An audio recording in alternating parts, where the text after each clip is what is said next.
Hey guys, Chris Dunn here, aka the Boogie Man. On this week's episode of Boogie Tech Part 2, the Boogie Hauler. We're going to show you how we mounted the cab, extended the front frame horns, mounted the steering box, and the steering stabilizer. Going to be an awesome episode. Stay tuned. Let's go.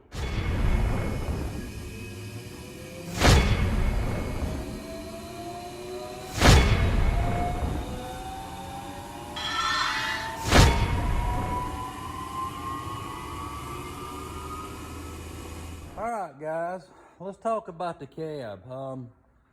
It's already set, and I didn't video setting the cab, but we're going to talk about how we done it. Basically, I have a hoist here, and it was so easy. I strapped it up, and I could lower it and trim all around here and around the engine like I needed to, so I could go up and I could go down. And what I done, I wanted to use the factory mounts. And believe it or not, this frame and the original frame are both 34 inches wide, so it worked great. So these are the factory mounts, and basically I just bolted them on. Found out where I wanted to put the cab, bolted them on.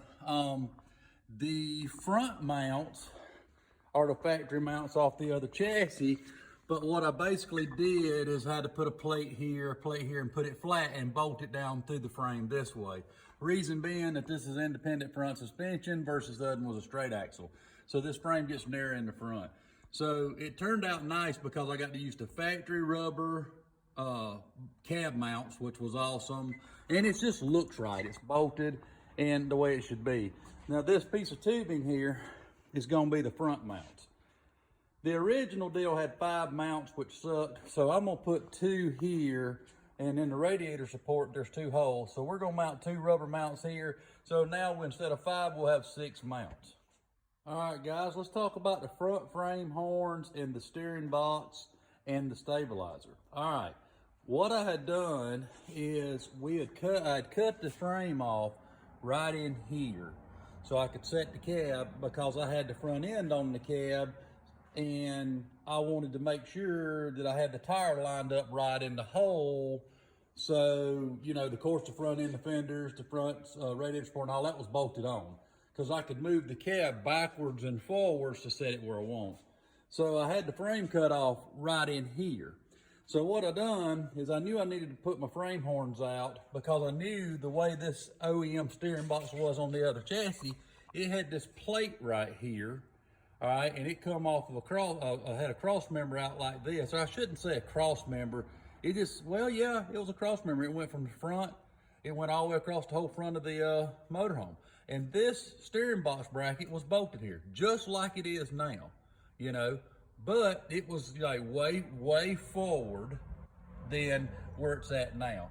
So basically, I cut the frame off. This is the frame from the back.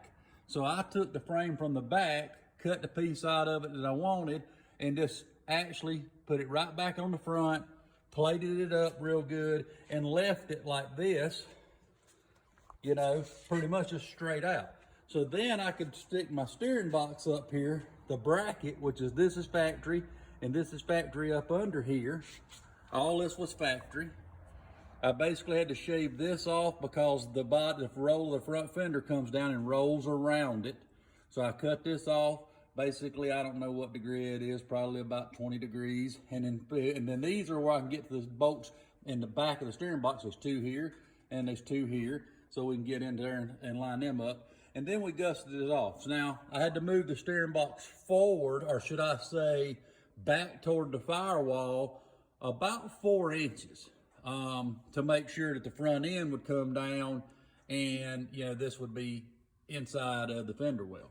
So what I done then is we just had to shorten up the arm by 4 inches, which works great.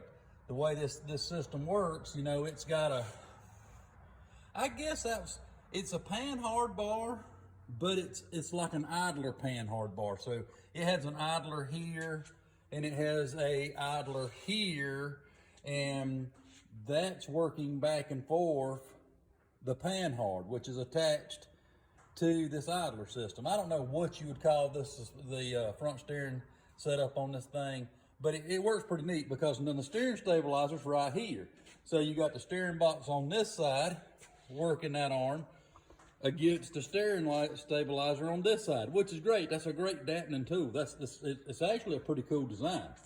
And basically what we did is we had to make us a mount right here, and I have not even welded it on yet because I'm getting my right height and angle that I want, and that just holds the stabilizer like it did factory, and this does not stick out past the front fenders. So that's how we done that.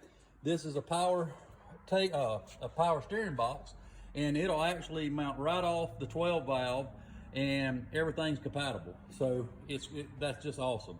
So that's how we done that. And of course we plated it in real stiff here because this steering box needed to be, you know, as rigid as possible to make sure it don't flex any.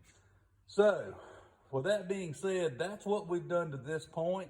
Next week's episode is going to be mounting the steering column, making some homemade bracketry to hold the column, and showing you some cheaper store-bought stuff that works really good.